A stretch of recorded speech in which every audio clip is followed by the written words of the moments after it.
Well, Okay, I'm going to go ahead and start. Well, good morning, Ms. Secretary.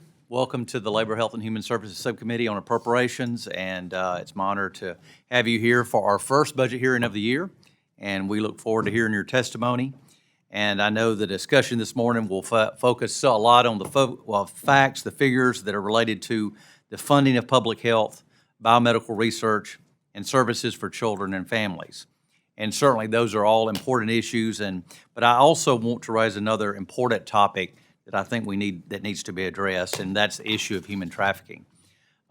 Tragically, human trafficking is not limited to a few isolated border cities or towns.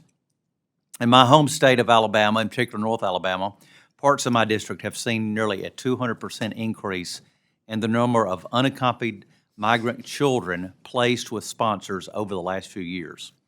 Unfortunately, I've learned that across the country, only a small percentage of these placements involved an objective, professional home study in advance to determine whether or not the placement is safe for the minor. The shocking truth is that many of these unaccompanied children are the victims of trafficking, whether through their initial smuggling into the country or through placement with corrupt sponsors after their arrival date due to the lack of proper due diligence from the Department of Health and Human Services.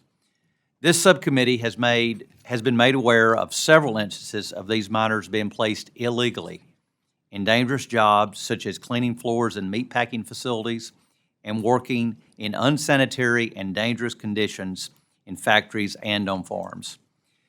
Ms. Secretary, it is your department that has the responsibility of making sure these children are not exploited, that they're not enslaved or placed and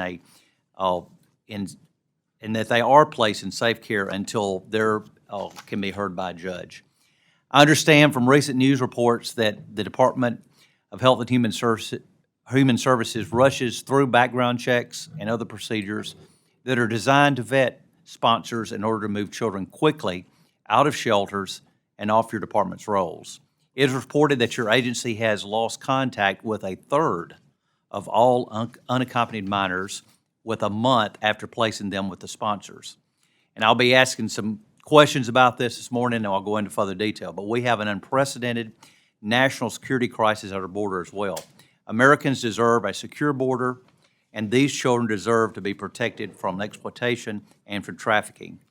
And I fear that young people in already vulnerable situations are being deceived into coming to our country illegally with the promise of job security, and only to find themselves abused and enslaved within these borders.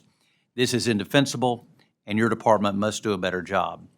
It is disappointing to see that your budget proposal in the next fiscal year continues out-of-control government spending, which only adds to our already high inflation rates. Inflation is a burden to every American, and it hurts those in margins of our society even more. The creation of new mandatory programs, such as your proposal for vaccines for adults, seems to be an example of more unnecessary spending that will only add to our budget deficit. This morning, I also hope to discuss many of the management challenges you face at the helm of the department, and from the continuing problems with recouping improper payments in the Provider Relief Fund to overseeing public health agencies that has almost totally lost the public's trust.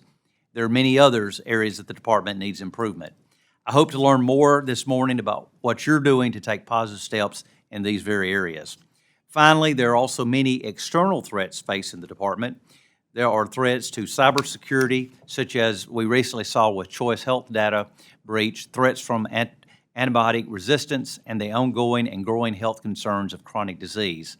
And again, look forward to hearing your ideas how we combat those issues this morning as well. Just as a reminder, the subcommittee on our witness will abide by the 5-minute rule, so everyone has a chance to ask their questions. But before we begin, I do want to yield to the ranking member of the committee, the gentlelady from Connecticut, for her opening statement.